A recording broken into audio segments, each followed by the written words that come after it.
let's get this out of the way. I am an escort, and I like to think it is a viable way of making a living.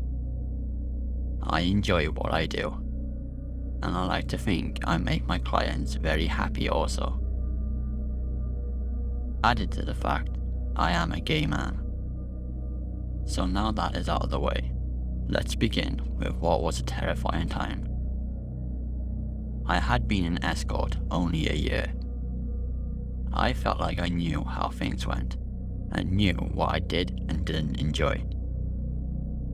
But one man got in touch and wanted to know if I would be down to pleasure himself and his boyfriend.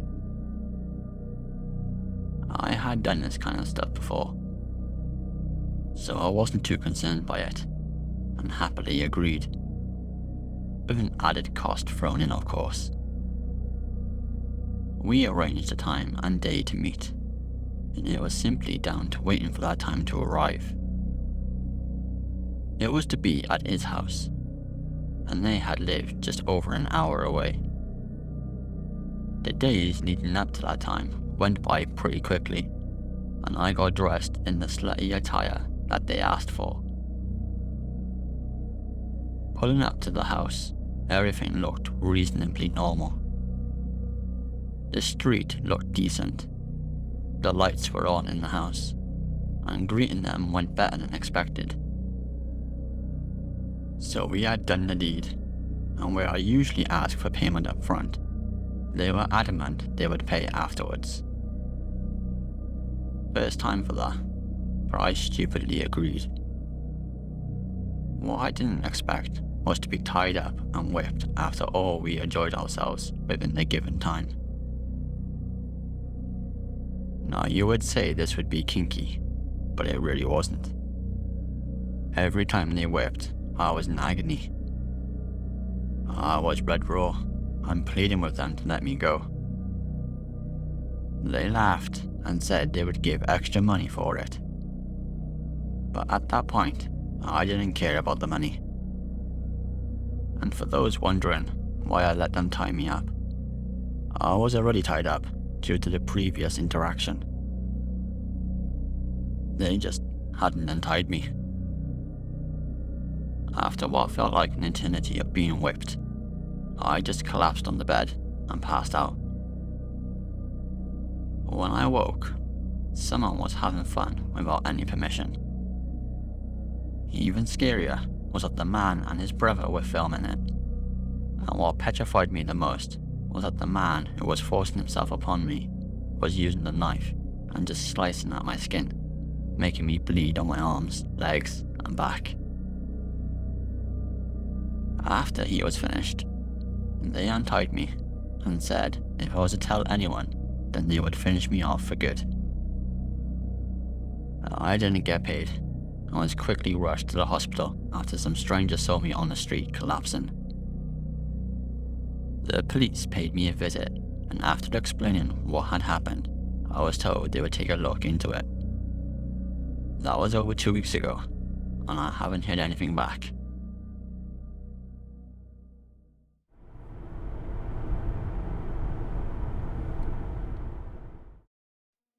Hi, my name is Stacy, and yes, I was an escort.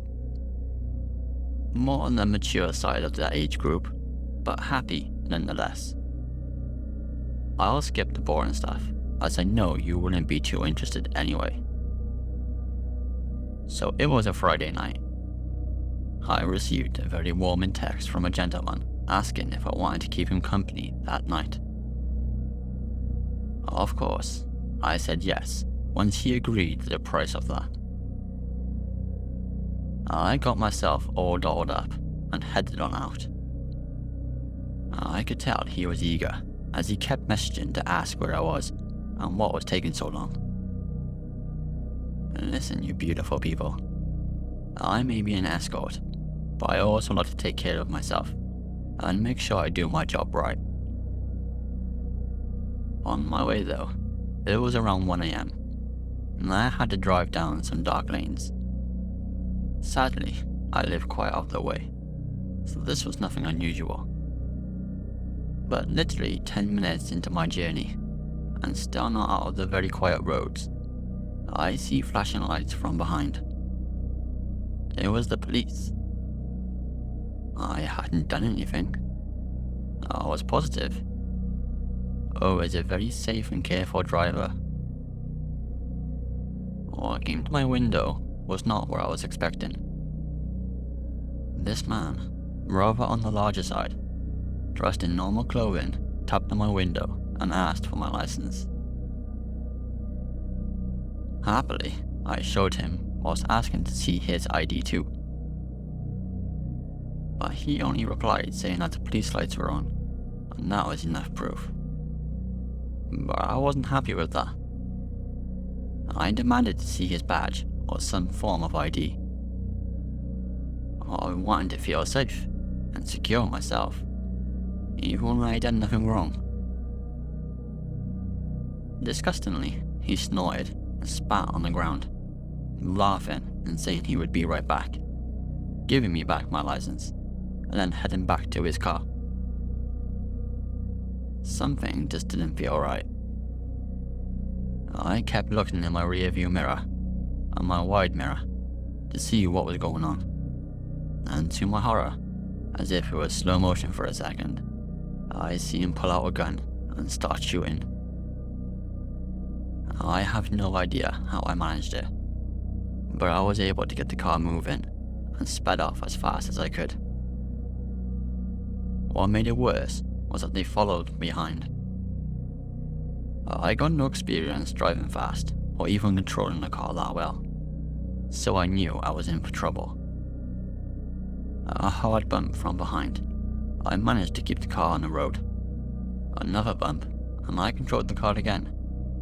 I was feeling good until the corner was coming up, and he hit me harder than ever, sending me off the road.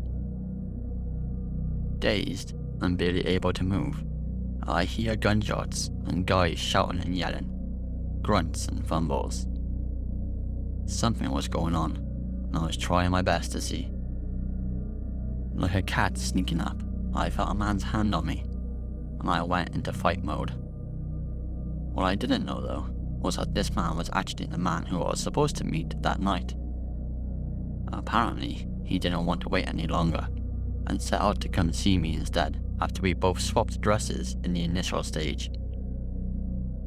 He came and saved me. I guess it was a good ending in ways, because I'm still with that man today, and it's been over 10 years. I no longer escort, and that night had changed everything for me. But do not mistake, that night was the most scared and horrified I have ever been in my life. And what happened to that guy, you may wonder? Well, he was knocked unconscious and swiftly arrested. Not sure if he had gone to jail, but I know I didn't stick around to find out. I moved out shortly after, and have left that part of me behind.